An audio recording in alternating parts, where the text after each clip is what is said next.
Hello दोस्तों, good morning. Daily news के परिवार में एक बार फिर से आप सभी का स्वागत है। हम देखेंगे आज के महत्वपूर्ण करेंट अफेयर को पूरे डिटेल के साथ, तो वीडियो के अंत तक बने रहेंगे। यह वीडियो आपके लिए काफ़ी महत्वपूर्ण होगा।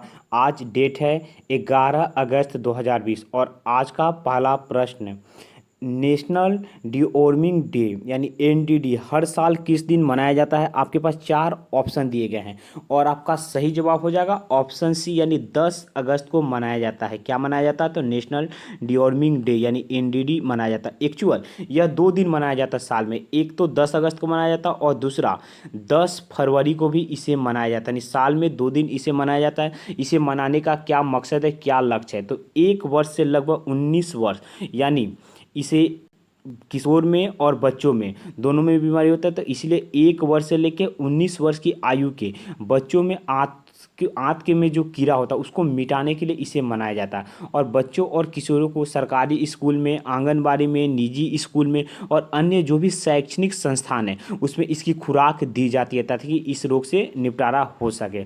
बच्चों में और इन्फेक्शन को फैलने से रोका जाता है। यह कार्यक्रम जो है ministry of women and child development और एमएचआरडी, जिसका नाम बदलकर शिक्षा मंत्रालय रखा गया, दोनों के द्वारा मिलकर इसे इम्प्लीमेंट किया जाता है। चलिए अगले क्वेश्चन को देखते हैं। आज का हमारा दूसरा क्वेश्चन काफ़ी महत्वपूर्ण होगा। 39 वर्ष की आयु में मैनी टोम्बी का निधन हुआ 9 अगस्त को। इनका आकस्मिक निधन हो गया। यह किस खेल से जुड़े हुए थे? आपको इनका खेल का बताना है।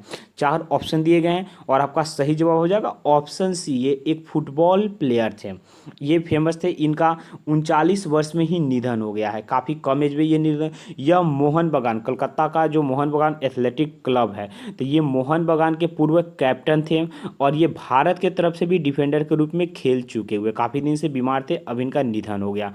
अब मोहन बगान, तो मोहन बगान का नाम होता है मोहन बगान एथलेटिक क्लब, जिसे शॉर्ट फॉर्म में हम मोहन बगान भी बोलते हैं। यह कोलकाता में स्थित है। इसकी स्थापना जो हुई थी यह 15 अगस्त, इसकी स्थापना कब हुई थी? तो 15 अगस्त 1889 यानी 1889। काफ़ी प्राचीन है, यानी बहुत पुरानी संस्था है। और इसके वर्तमान टाइम पे जो अध्यक्ष हैं वह स्वपन सदन बोस है। चलिए आज के तीसरे क्वेश्चन को देखते हैं। आज का तीसरा क्वेश्चन काफ़ी महत्वपूर्ण होगा। न्यूयॉर्क के टाइम स्क्वायर में नैस्डैक बिलबोर्ड में उल्लेख होने वाले भारत का पहला फुटबॉल क्लब कौन सा है? आपके पास चार ऑप्शन दिए गए हैं और आपका सही जवाब हो जाएगा ऑप्शन ए यानी मोहन बगान। इसका जवाब भी मोहन बगान ही होगा। इसके बारे में आपको बता दें कि मोहन बगान डे सेलिब्रेट किया जाता है 29 जुलाई को, और जिस दिन मोहन बगान डे था उसी दिन अमेरिका के स्टॉक एक्सचेंज नैस्डैक ने टाइम स्क्वायर पर अपने बिलबोर्ड पर मोहन बगान क्लब का लोगो और रंग को प्रदर्शित किया हुआ था। इस पर फीफा ने एक ट्वीट किया था, उसमें बताया कि यह काफ़ी बड़ी बात है कि किसी यानी मोहन बगान के लोगों को और रंग को बिलबोर्ड पर जो प्रदर्शित किया गया, काफ़ी बड़ी बात है। इसके लिए फीफा ने इसे ऑफिशियली ट्वीट भी किया था। अब मोहन बगान डे तो आपको पता चल गया कि 29 जुलाई को मनाया जाता है।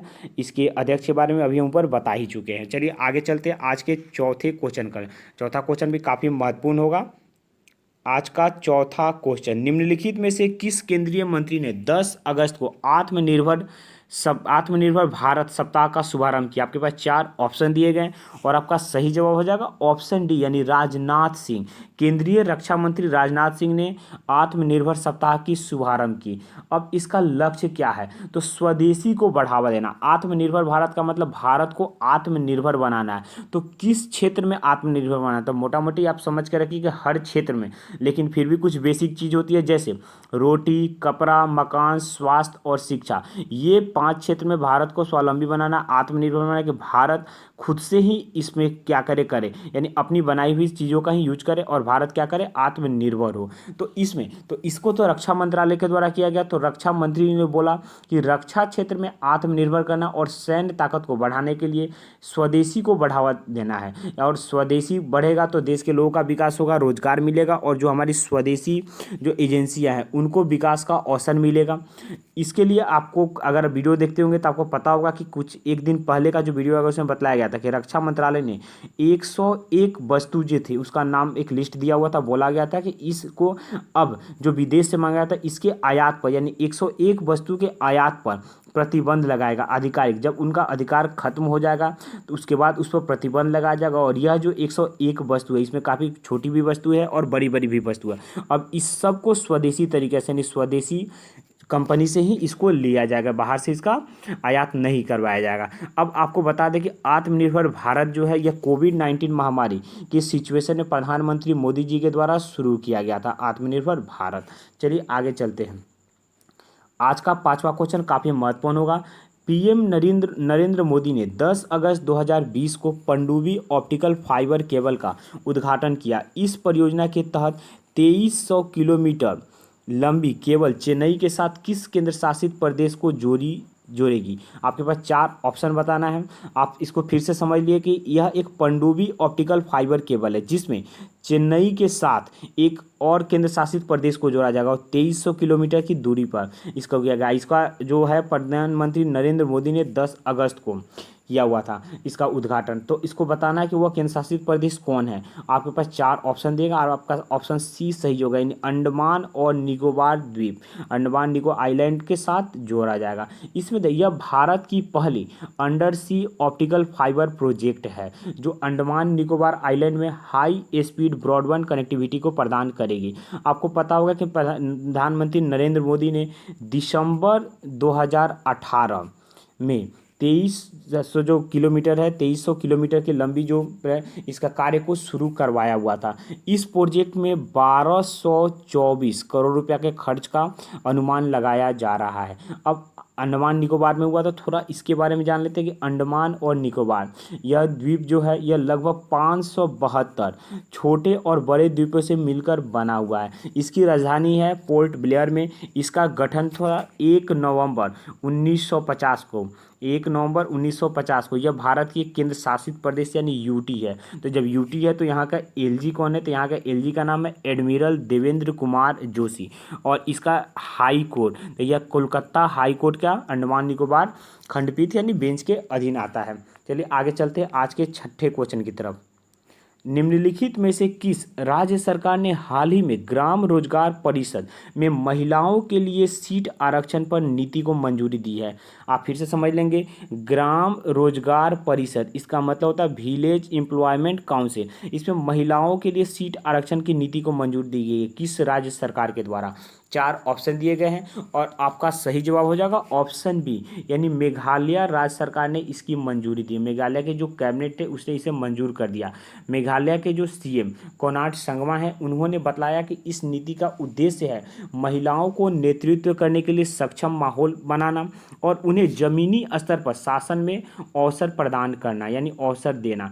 इस नीति को राज्य कैबिनेट ने भी पास कर दिया है। इसमें महिलाओं को VEC का मतलब क्या हो जाएगा? Village employment council. तो VEC में महिलाओं को 50% आरक्षण दिया जाएगा। तो ये तो पहली बात। और ये भी बोला गया कि VEC का जो सेक्रेटरी पोस्ट होगा ये भी महिलाओं के लिए आरक्षित कर दी जाएगी। अब बात इसमें किसकी आई? तो मेघालय की आई। तो मेघालय के बारे में बताइए। यह नॉर्थ ईस्ट की एक पहाड़ी क्षेत्र है मेघालय, जिसका स्थापना जो था 21 जनवरी 1972 को एक राज्य के रूप में इसकी स्थापना हुई। इसकी राजधानी जो है यह शिलोंग में है और यहाँ के सीएम कोनार्ड संगमा और गवर्नर जो है यह तथागत राय है। यहाँ राज्यसभा की 1 सीट है और लोकसभा की 2 सीटें हैं और यहाँ का जो हाई कोर्ट है यह मेघालय हाई कोर्ट है। चलिए आगे चलते हैं आज के 7वें क्वेश्चन की तरफ। दोस्तों क्वेश्चन के साथ जो एक्स्ट्रा फैक्ट होता है उसको आप बार बार रिवीजन करेंगे। रिवीजन करने से क्या होगा? आपका जो जानकारी है वो बार बार याद रहेगा, आप भूल नहीं पाएंगे। ऐसे कभी भी किसी राज्य का देश का नाम आता है तो आप उसके प्रधानमंत्री, अगर देश का नाम है तो प्रधानमंत्री, करेंसी, कैपिटल इसको याद करेंगे। राज्य का नाम आए तो सीएम का, गवर्नर को, क्योंकि कभी कभी बहुत सारे बड़े बड़े क्वेश्चन पीसीएस के एग्जाम में भी, आप बिहार पीसीएस अगर दिए होंगे तो आप उसमें देखे होंगे कि उसमें कभी कभी क्या होता है गवर्नर का और सीएम का भी नाम पूछ देता। तो ये एक जानकारी के लिए भी जरूरी है और एग्जाम एग्जाम के दृष्टिकोण से भी जरूरी है।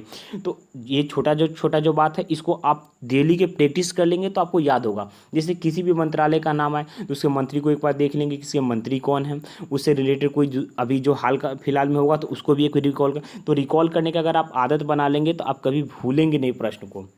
चलिए अगले क्वेश्चन को देखते हैं। हमारा अगला क्वेश्चन है, कौन सा संगठन अपनी तरह का पहला यानी फर्स्ट टाइम हो रहा है ऑनलाइन देशभक्ति फिल्म महोत्सव आयोजित करने जा रहा है?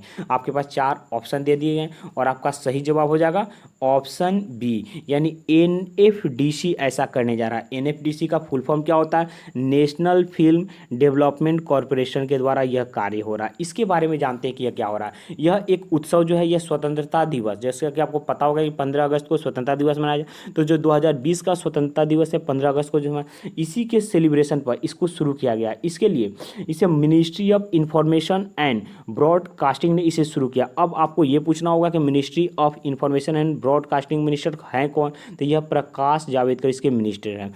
यह जो कार्यक्रम शुरू हुआ यह 7 अगस्त यानी 7 अगस्त से लेकर 21 अगस्त 2020 तक यह चलेगा। इसमें क्या होगा कि जो स्वतंत्रता सेनानी, जो हमारे बहादुर स्वतंत्रता सेनानी, उनके शौर्य पराक्रम के बारे में और भारत के जो गौरवपूर्ण इतिहास है उसके बारे में दिखाया जाएगा। इसमें स्वतंत्रता दिवस पर आधारित फिल्में दिखाई जाएगी और पहली बार गांधी फिल्म जो 1982 में रिचर्ड एटनबरो के द्वारा जो फिल्म आया था उसको भी दिखाया जाएगा। इस पर पहली बार ऐसा होगा।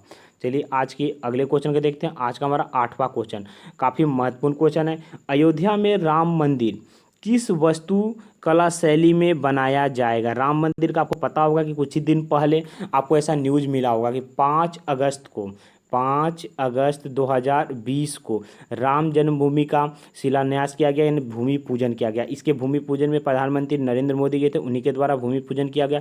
आप देखे होंगे नरेंद्र मोदी कैसे एक 40 kg के बड़े सिल्वर के जो स्टोन था यानी ईंट था उसके द्वारा उसका भूमि पूजन उन्होंने किया हुआ था और ईंट रखी हुई थी। अब थोड़ा राम जन्मभूमि के बारे में जानते हैं। तो यूपी के अयोध्या में राम जी की जन्मभूमि थी। यह एक पवित्र तीर्थ स्थल भी है। इसी जगह पर राम के मंदिर का पुनर्निर्माण हो रहा है, यानी अच्छा मंदिर बन रहा है। आपको पहले पता होगा इसके बारे में 1992 में जो ध्वस्त किया गया था बाबरी मस्जिद उसे। तो राम जी को भगवान विष्णु का 7वें अवतार के रूप में माना जाता है और इनकी पूजा की जाती है। और राम जो मंदिर है इसका जो डिजाइन किया जा रहा था, यह डिजाइन गुजरात के सोमपुरा परिवार के द्वारा इसका डिजाइन किया जा रहा है। यह जो डिजाइन है यह किस स्टाइल में बनेगी आपको यही बताना है। तो इसका सही जवाब होगा नागर शैली, यानी नागर स्टाइल। ऑप्शन सी इसका सही जवाब होगा। आपको पता होगा कि मंदिर निर्माण की 3 शैली होती है। एक तो हो गया नागर शैली, दूसरा होता है द्रविड़ शैली और तीसरा होता है बेसर शैली। थोड़ा थोड़ा इसके बारे में हम जानेंगे। नागर शैली, इसका नाम नगर के नगर पर, यह एक्चुअल नगर में इस शैली का विकसित हुआ था, इसलिए इसको नागर शैली बोला था। इसमें समतल जो छत होता है उससे उठती हुई शिखर को बनाया जाता है। आप देख सकते हैं कि यहाँ पर जो है सब छत समतल है, उसके बाद समतल के बाद ये शिखर क्या हो गया, इसको उठाया गया। तो इस तरह का जो शैली होता है इसको नागर शैली कहता है। इसमें आप ये भी देखते होंगे चारों तरफ से मंदिर होगा और बीच में भी एक मंदिर होगा। इसमें गर्भ गुफा भी रहती है। जो इस टाइप का जो मंदिर बनाने का तरीका रहता है इसको नागर शैली बोलते हैं। एक होता है द्रविड़ शैली। आप साउथ साइड का अगर कोई मंदिर देखते होंगे तो देखते होंगे काफ़ी ऊंचाई में मंदिर बनता है, तो वो जो मंदिर बनता है बहुमंजिला मंदिर वो द्रविड़ शैली का मंदिर, और दोनों को मिलाकर जिस मंदिर को बनाया जाता है उसको बोला जाता है बेसर शैली। अब ये हो गया। अब राम जन्मभूमि, तो एक क्वेश्चन यहाँ से काफ़ी महत्वपूर्ण होता है कि राम जो मंदिर का जो ट्रस्ट बना है इस ट्रस्ट के अध्यक्ष कौन है? जिसके अध्यक्ष हैं महंत नित्य गोपाल दास। यह farmer solicitor general of India भी है। अब आपको ये भी पता होगा कि सुप्रीम कोर्ट ने इसमें डिसीजन दिया हुआ था, यह जो चल रहा था, तो सुप्रीम कोर्ट के डिसीजन के अनुसार अयोध्या का जो विवादित जमीन था वो राम लल्ला यानी भगवान राम के जो बचपन का स्वरूप था उसको मिला हुआ यह ज़मीन, और इसके अंतर्गत 2.77 एकड़ ज़मीन मिला राम मंदिर को, और इसके बदले में 5 एकड़ ज़मीन मुस्लिम समुदाय को मिला मस्जिद बनवाने के लिए। अब इसका शिलान्यास, इसका भूमि पूजन में मोदी जी ने शुरुआत किया, और इसी अवसर पर मोदी जी ने एक राम जन्मभूमि की जगह पर एक स्टाम्प यानी पोस्टल जो स्टाम्प पोस्ट ऑफिस में जो स्टाम्प मिलता है वो स्टाम्प का भी इन्होंने उद्घाटन किया, यानी अब इस पर एक मतलब स्टाम्प भी आपको मिलेगा। चलिए ये आगे देखते हैं आज के 9वें क्वेश्चन को। निम्नलिखित में से किसने स्मार्ट इंडिया हैकथॉन यानी SIS 2020 से पहला पुरस्कार जीता? आपके पास 4 ऑप्शन दिए गए हैं और आपका सही जवाब हो जाएगा DIAT का मतलब ऑप्शन बी आपका सही जवाब, defence institute of advance technology. इसने इसमें प्रथम पुरस्कार जीता। अब हम जानेंगे पुरस्कार तो इन्होंने जीता है, क्यों जीता हुआ है। तो इसका फुल फॉर्म आप देख लिए, शॉर्ट फॉर्म भी देख लिए। अब रक्षा मंत्रालय ने एक बयान में बताया कि DIAT जो है यह एक 6 सदस्यीय समिति बनाई थी और यह समिति आर्टिफिशियल इंटेलिजेंस का उपयोग करके चेहरे, अभिव्यक्ति, हाव भाव को पहचानने के लिए एक दृष्टि नाम का समाधान प्रदान किया हुआ था। इसी के लिए इसे यह पुरस्कार दिया गया। और यह जो 6 सदस्यीय टीम थी यह सुनीता धावले के नेतृत्व में किया था। इसे प्रथम प्राइज यानी 1 लाख रुपया इसे मिला हुआ है। चलिए आगे चलते हैं आज के 10वें क्वेश्चन को। काफ़ी महत्वपूर्ण क्वेश्चन है। ईट राइट मूवमेंट निम्नलिखित में से किसने अपने ईट राइट इंडिया आंदोलन के लिए फूड सिस्टम विजन पुरस्कार से सम्मानित किया गया है। आपके पास 4 ऑप्शन दिए गए, आपको इसमें सही जवाब चुनना है और सही जवाब आपका ऑप्शन ए है, FSSAI यानी food safety and standard authority of India. इसे प्रथम प्राइज मिला हुआ है। अब इसका स्थापना कब हुआ था? इसका स्थापना अगस्त 2011 में इसकी स्थापना हुई थी और इसका जो हेडक्वार्टर है तो इसका हेडक्वार्टर नई दिल्ली में है और प्रेजेंट टाइम में इसके चेयरमैन रीता तिथोटिया हैं।